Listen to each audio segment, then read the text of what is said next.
Okay, now we will continue with our question number 7.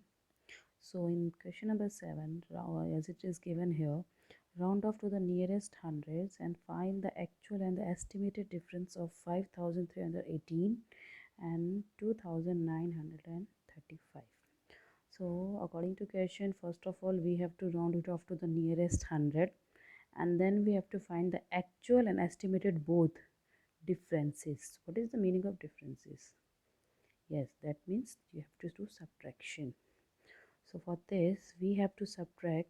First of all we have to round up these two numbers to nearest hundreds. As we can see, the digits and ones place is 1 and 8, that is 18, and it is less than 50. For calculating the rounding of the number to nearest hundred, we will take 50 as a midpoint, 50 as a point. So as it is less than 50, so the number will be rounded off to the previous number which contains two zeros, that is 5300. Okay, and then this, the number is 35, it is also less than 50, and again it will be rounded off to the number 2900. Now we'll calculate the difference between these two numbers, estimated and actual difference. Okay, 8 minus 5 is 3. Okay, that is 11, 11, 12 and 4. Okay, 11 minus 3 is 9, sorry 8, and 12 minus 9 is 3, 2, 0, 0. It's 13 and it will become 4. 13 minus 9 is 4, and this. So the actual difference will be 2383, and the estimated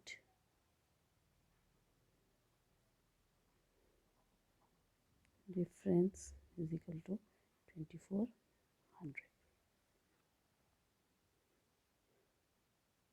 Okay, okay. So we have done our question number 7, where the actual difference is 2383 and the estimated difference is 2400. Okay, so I hope the concept of rounding off to the nearest tens and hundreds is clear to you all. Same beta, you have to if you have to round off to the nearest 1000 or 10,000, the concept will be same. Okay, as we have done in nearest tens and nearest hundred. Okay, let's move to the next question.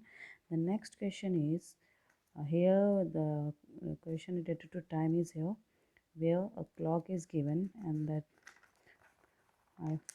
here the clock is given like this, and in the book here it is a round clock, but I have drawn a square shaped clock. That doesn't matter. Okay, this clock, in the book, the question and the clock, what time it is showing, what time is it? It's, there are two hands, it is the hour hand and this is the minute. The longer hand is the minute hand and the smaller hand is the hour hand, and there's one another hand in the clock, that is minute seconds, and that keeps on moving. Okay, that keeps on moving on every second. So we have nothing to do with that, just continue with this.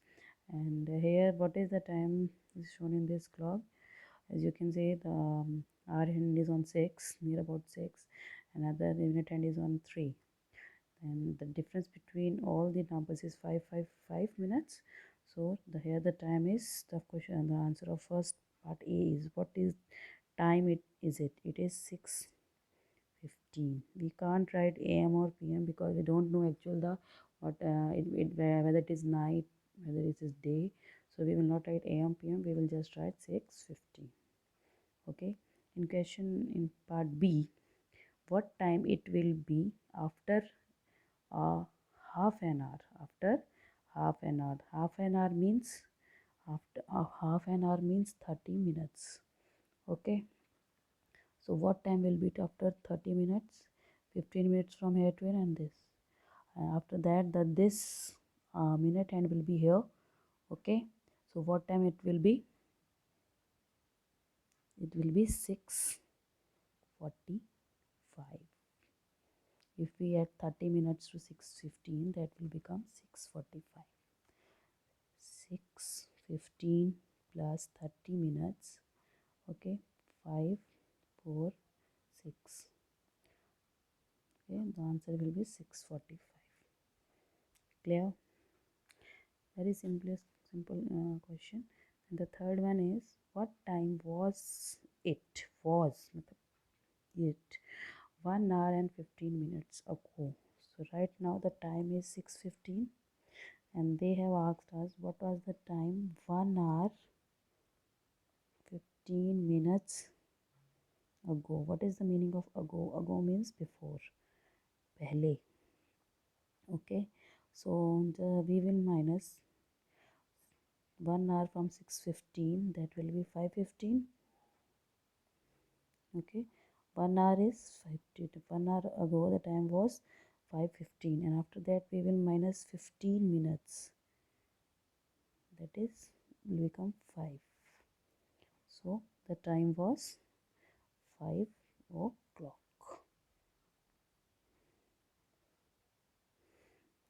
Okay, so the answer of A part is 6:15. The time right now is 6:15, and after 30 minutes the time will be 6:45, and the time of 1 hour 15 minutes ago was 5 o'clock. Clear? Okay, now our next question is, write the fraction in the boxes shown in the following figures by the shaded portion. So what we have to do is, we have to write the fraction. All of you know fraction. What is fraction? Fraction is part of something. Part of something. Suppose you ate pizza, okay, that may be divided into 6 parts or 8 parts. So that is the fraction. Okay, so in this question we have to find in how many parts the whole figure is divided. So fraction is part of something. Okay, so here the first figure, this figure is divided into 3 parts. Okay, so we have to tell which part of this given figure is shaded. So how many total parts this figure is divided? It is divided into total 3 parts. Okay, and how much part is shaded? Only 1.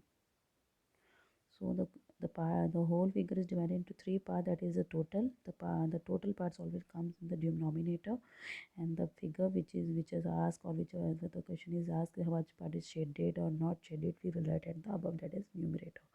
Okay, so the whole part is the figure is divided into 3 parts, and the which part is shaded? 1/3 part. One part is shaded, so answer will be 1/3. Okay, same in this, the whole figure is divided into 1, 2, 3, 4, 5, 6, 7 and 8. So how many total parts the figure is divided into? 8 parts. And how many parts are shaded? 1, 2 and 3. So in how many total parts the figure is shaded? That is 3. So the answer will be 3/8. Okay, the next, here the figure is given. How many parts the figure is divided? 1, 2, 3 and 4. Total parts 4. And how much part is shaded? 1, 2 and 3. So 3/4 part is shaded. Okay, this is a value simple question that you have already done in class 3. I don't know, I think that you will not face any kind of problem in this question, especially as this is very simplest question that you have done on class 3. Okay, so